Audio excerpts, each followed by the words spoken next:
এখানে লেখা আছে নদীতে বজ্র ফেলবেন না, কিন্তু এখানে রাশি রাশি দেখেন এখানে বজ্রের অভাব নাই, এখানে বজ্রের পাহাড়।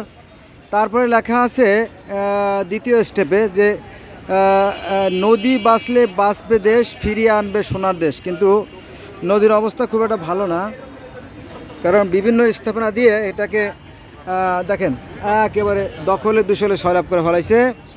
তারপরে তৃতীয় স্টেপে যেটা আছে আমি আপনাদের দেখাচ্ছি, এগুলো প্রথম স্টেপে আছে নদীতে বজ্র ফেলবেন না, দ্বিতীয় স্টেপে আছে নদী বাঁচলে বাঁচবে দেশ, ফিরিয়ে আনবে সোনার দেশ।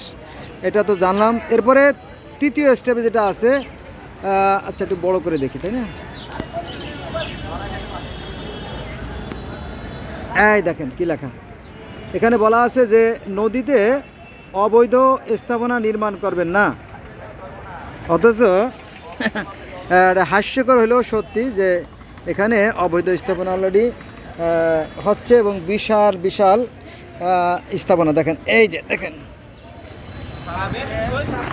এই দেখেন, এই যে এটা অলরেডি নদীর অর্ধেক দখল হয়ে গেছে অলরেডি আর কি। এই দেখেন,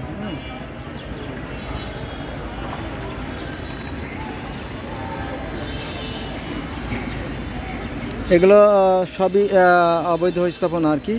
এগুলো সব মানে দখলকৃত আর কি, বিশাল। এগুলো আরও নির্মাণ কাজ চলছে। এই যে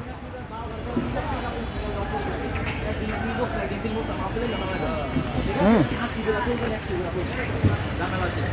এটা আপনার ইসের কোরআনের মতো আর কি। কোরআন আমরা সবাই মুসলমান, কিন্তু বাস্তবের বেলা শূন্য। বাস্তবে আমাদের দেশে কোনো আইন কানুন নাই, অনেকটা এরকম হাস্যকর ব্যাপার আর কি।